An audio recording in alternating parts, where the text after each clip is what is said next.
எதை பத்தி கவலையே படாதீங்க. வாழ்க்கையில வாழ்க்கை போராட்டம் தான். ஏடு பள்ளம் நல்லது கெட்டது எல்லாம் இருக்கும். எதை பத்தி கவலையே படாது. கஷ்டப்பட்டு உழைக்கணும், கடுமையா படிக்கணும், அவ்வளவுதான் வாழ்க்கை. அம்மாவும் அப்பாவும் உழைக்கணும், பிள்ளைகள் படிக்கணும், வாழ்க்கை நல்லா இருக்கும். படிச்சா வாழ்க்கை பந்தாவா இருக்கும், படிக்கலையா வாழ்க்கை பாடுபட்டுக்கிட்டே இருக்கும். போராட்டமா இருக்கு சார், கஷ்டமா இருக்கு, சிரமமா இருக்கு, அதான் லைஃப். வெயில்ல காயணும், மழையில நனையணும், கஷ்டத்தை அணிவிக்கணும், பிரச்சனையை சமாளிக்கணும். சாமின்னா அர்ச்சனை இருக்கும், மனுஷன்னா பிரச்சனை இருக்கும், எல்லாத்தையும் சமாளிக்கணும்.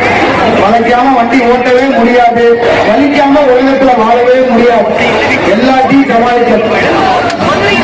படிச்சேன்னா ஏசியில இருப்பீங்க, சரியா படிக்கலையா தூசியில தான் இருப்பீங்க. உடம்ப பாத்துக்க, ஒய்வு பிள்ளைகளை நல்லா பாத்துக்க. பணம் சம்பாதிக்க தெரிஞ்சதான் மனுஷன். சம்சாரம் பிள்ளைகளை கண்கலனாம பாத்துக்கிறதே மனுஷன். அவ்வளவுதான். ஒய்ஃபுக்கா லைஃபுக்கா ஒரு ஒய்ஃபு. ராஜா இருந்தாட்டா ராணிக்கே மதிப்பு. தங்க போடுறதுக்காண்டிலாச்சும் சம்சாரம் வேணும். வீட்டுக்குள்ளேயே போட்டுக்கணும், சாரி சொல்லிக்கணும், அவ்வளவுதான் வாழ்க்கை.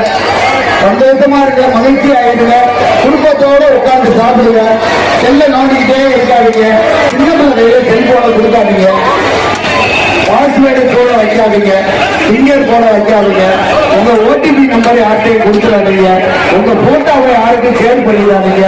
ஏடிஎம் கார்டுல உங்களுக்கு 50 லட்ச ரூபா விழுந்துருக்கு, உங்க ஏடிஎம் கார்டு நம்பர் என்னன்னு கேட்பாங்க, கொடுத்துடாதீங்க. சின்ன பிள்ளைங்க, 2வது பொம்பளை பிள்ளையா இருந்தாலும் ஆம்பளை பையனா இருந்தாலும் போன நோண்டுனா பக்கத்துல எது பார்க்கணும்னு சொல்லி நீங்க பாருங்க. லேப்டாப்பை எடுத்து ரூமுக்கு போக விடாதீங்க. இதெல்லாம் கவனமா இருக்கணும். குறிப்பா 10ஆவதுக்கு கீழே உள்ள பிள்ளைகளுக்கு செல்போனே கொடுக்காதீங்க. பொருட்களை கவனமா பார்த்துருங்க.